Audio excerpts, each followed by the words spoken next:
Well, it's Friday, and the latest episode of WandaVision just dropped. We're at episode 4, and the title of the episode is We Interrupt This Program, and boy, do they ever. It's one of the first episodes that don't follow the previous episodes as far as it being tied to some sort of genre of sitcom. We actually get a little bit more behind the scenes, and we get a little reveals and revelations of what has been happening behind the scenes in the previous episodes. So a lot of stuff has been kind of revealed, and I think we got some questions answered here. The real identity of Geraldine is revealed. We also have ties in from the Ant-Man and the Wasp, Thor, and Captain Marvel. So a lot of things to talk about. So let's just dive right in.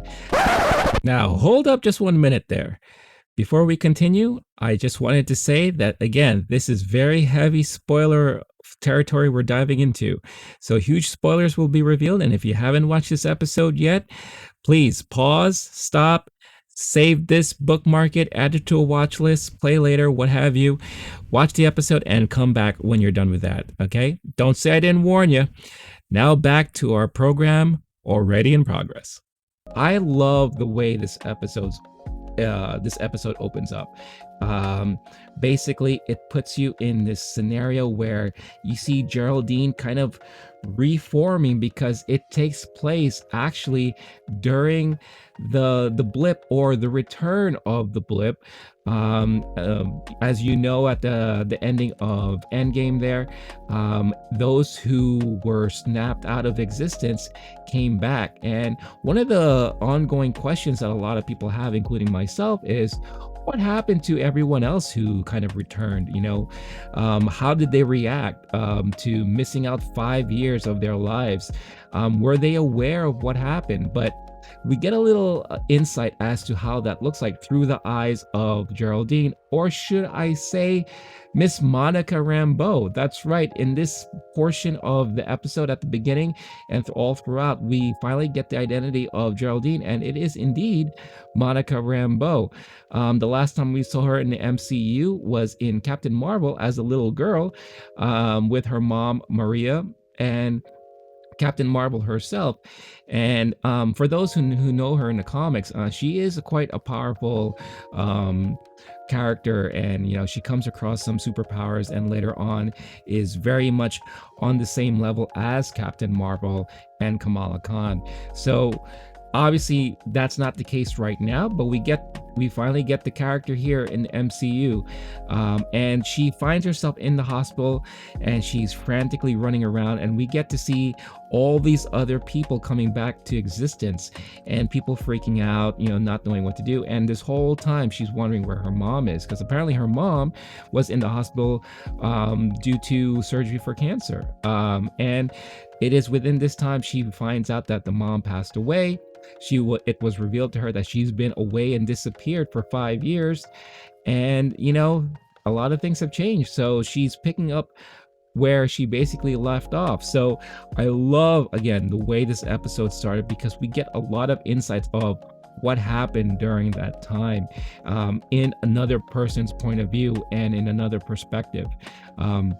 Obviously, we know all the main heroes that were blipped back into existence during the ending fight in Endgame, but it is nice to see what happens to side characters or just normal people in general when they came back to existence. So I love the way this happened. So Monica, it's also revealed that, and something that we already kind of knew, is that she works for SWORD. So she walks back to the SWORD headquarters there, and this is the first time that we actually got a definition of what SWORD is. And SWORD, the acronym stands for Sentient Weapon Observation Response Division. And we find out that Monica was a member of SWORD. It also turns out that Maria, her mom, may have been one of the co-founders and who helped build up this department. But it looks like, or it sounds like, Monica has been on assignment in space, actually. She mentions about observation and all that kind of stuff, and how it seems like the department switched from observation to more of a defense and counterterrorism, is now taking a turn and coming into place. So, she's talking to the new head of the department there, and she's being reassigned. She's being grounded, so to speak. So now she's being assigned to some sort of missing persons assignment in New Jersey. So we find her driving to New Jersey, where she's going over to Westview, New Jersey, which is the town that we've been seeing the last episodes and the sitcominess of Wanda and Vision's existence. And as she gets there, who does she bump into? FBI agent Jimmy Woo is back. Yes, that's right. The last time we saw Jimmy Woo was in Ant-Man and the Wasp, where we were introduced to Jimmy Woo. And I love how he introduced himself too.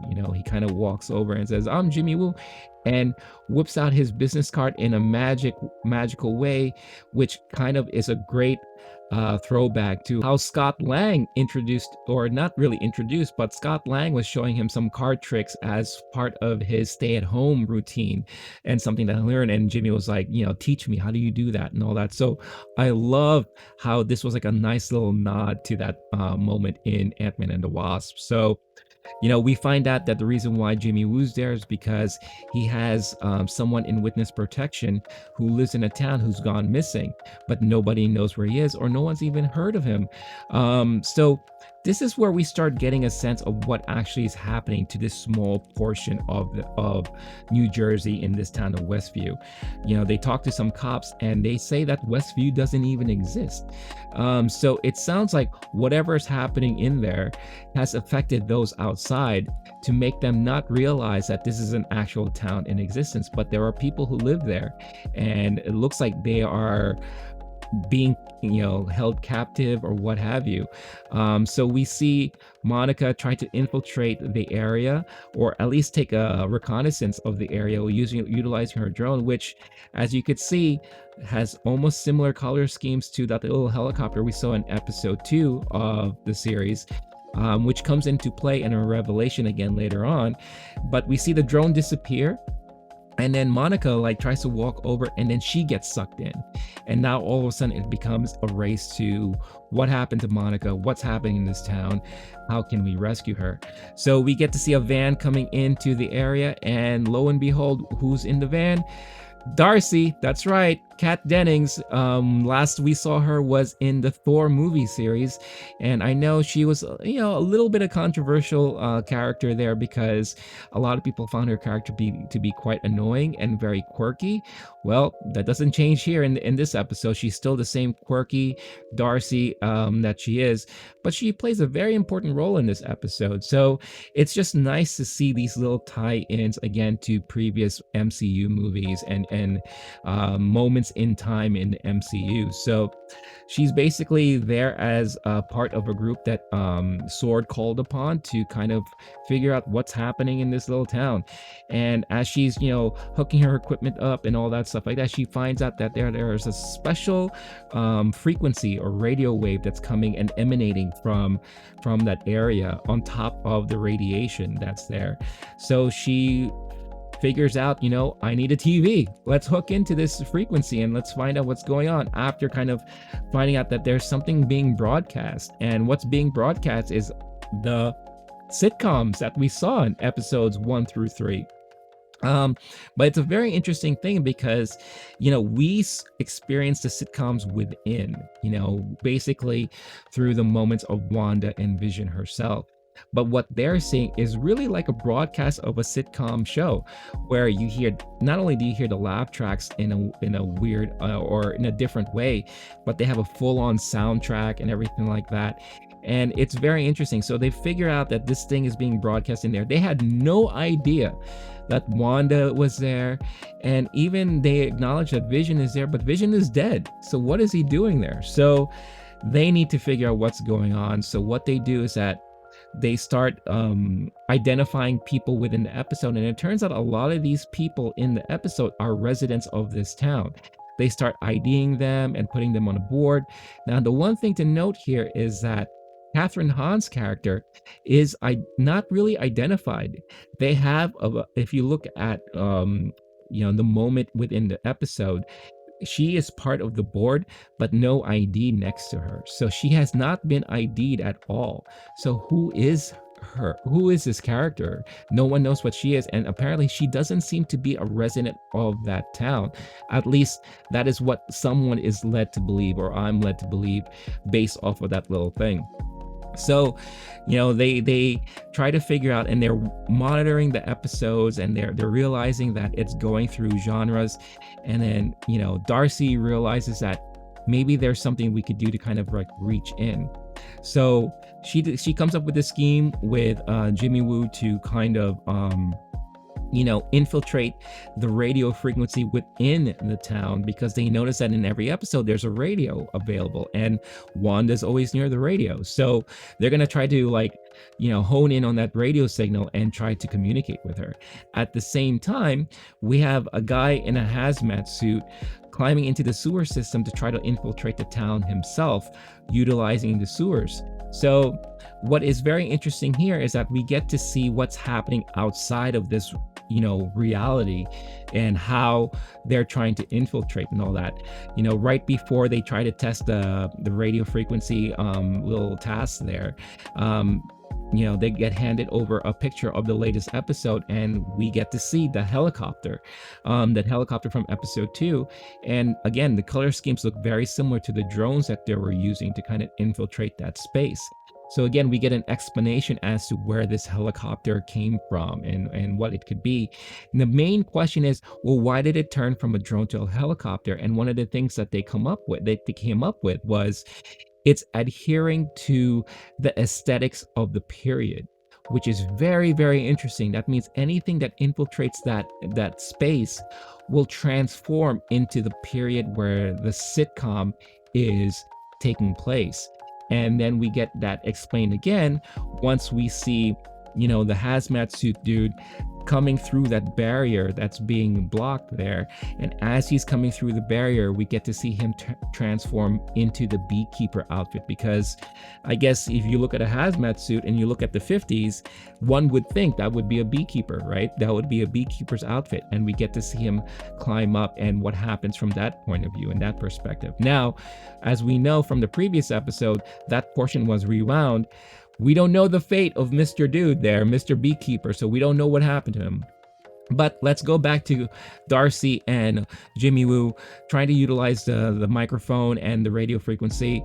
We get to see him, sending the messages out that we heard little blips of on the radio within the episode. But as Darcy is watching it, she sees just before that moment happens where the radio kicks in and we start hearing Jimmy Woo's voice, the actual episode cuts. And it cuts and it fast forward, and we don't get to see any interaction with the radio at all, not like how we saw it in episode 2. So very interesting stuff. So they think that the whole thing failed and it didn't work out and all that. So they're going to move on and try to figure something else out. So as they're continuing to watch the episodes, they see that, yeah, Monica is within those episodes, but they're wondering, what is she doing there and all that.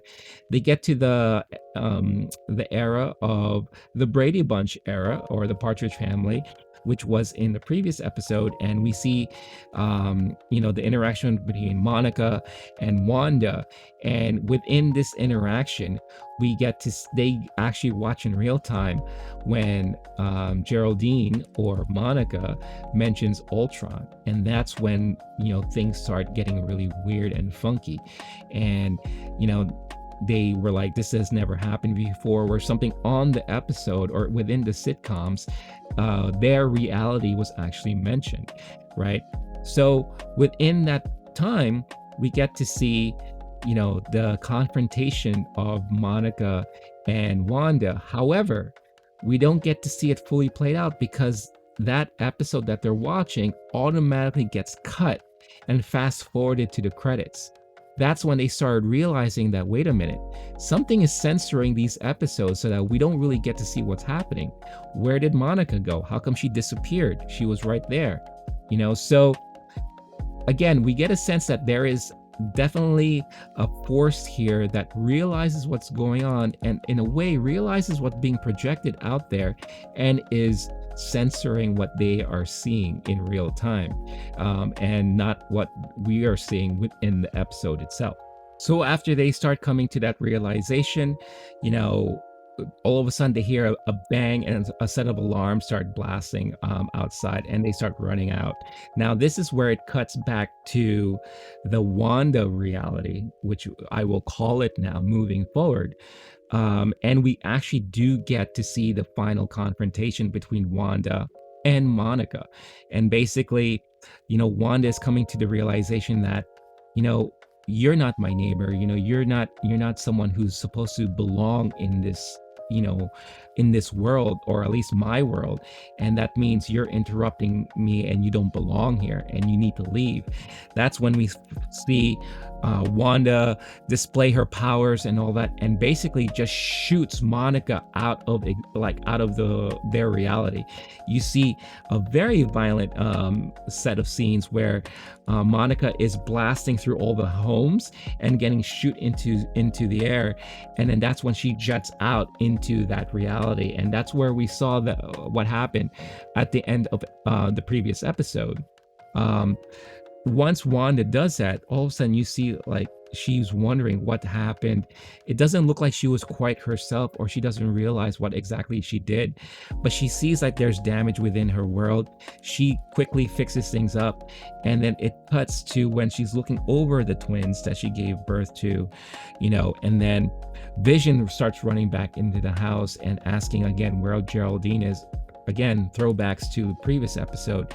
However, this time when she turns around and looks at Vision, it is the Vision that we saw at the last time we saw him, when he died, when he has that big hole in his head, and obviously the gem is no longer there. The soul gem is gone. And she totally like freaks out. She's like, oh my God. And then when she looks back up, it goes back to normal. So I feel like this is a moment where Wanda is not losing it, but she's starting to get to be reminded of what the reality really is.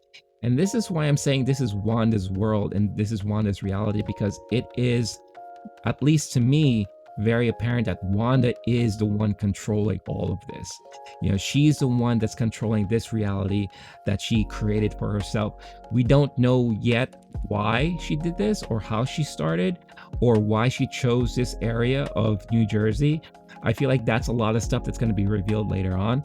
But she does have this interaction with Vision, or at least the Vision within her reality, where, Vision's saying that, we don't have to stay here, we can leave, and all that stuff like that. And this is where Wanda basically tells her, like, we don't have to go anywhere. This is our home. And not to worry, because everything is under control. I have everything under control. And that really tells you that this is Wanda that's fully controlling this world.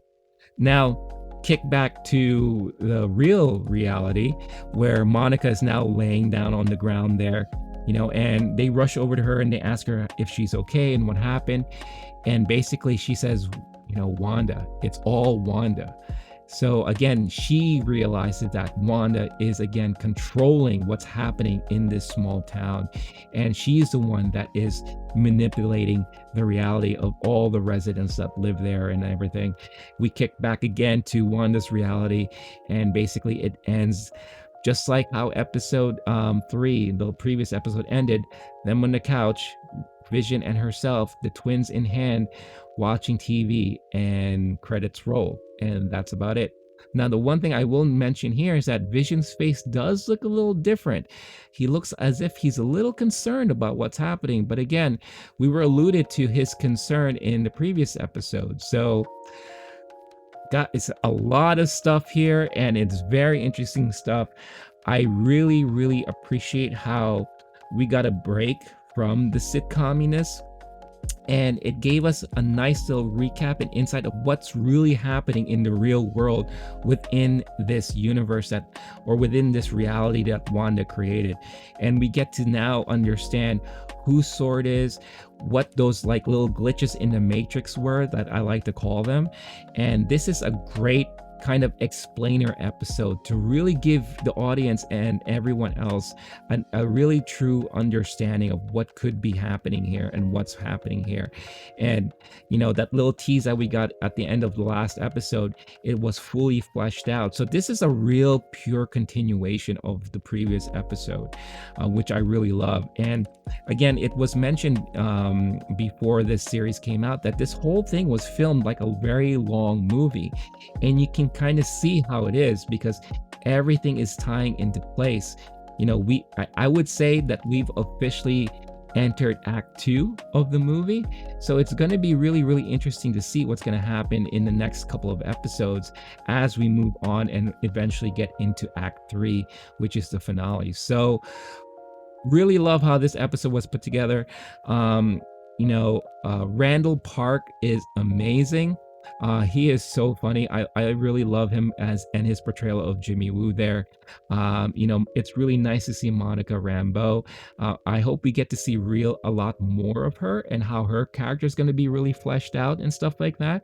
But it was nice to really get officially introduced to this character as a grown-up, because obviously we saw her as a little girl before. I don't know how long Darcy's going to be around, so I don't know how people will react to her character, but like I said, she played a very important role in this episode, and she's the one who figured out that there's this transmission going on, there's a broadcast happening, and it was because of her help that they found out and figured out that for some reason Wanda is involved in it, and what's happening within this little town. One thing that was kind of left unanswered is, who is this missing person? Who is this person in witness protection? Is that Catherine Hahn's character? It'll be really interesting to see, but I want to know what you guys think.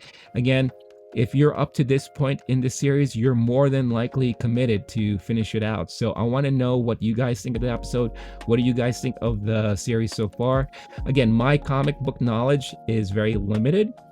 I do know things here and there, and I do know a lot of this stuff has to do and ties into like the House of M storyline, the Vision one-shots series and all that. So are there anything else that you guys caught? Is there anything that you guys want to mention that maybe I have missed? Leave your thoughts and questions in the comments, and let's have a discussion, because again, this series is turning out to be really, really interesting, and I really like what I'm seeing so far. So let me know what you guys think. I hope you enjoyed this episode. Hit that like and subscribe, and I'll catch all of you guys next time.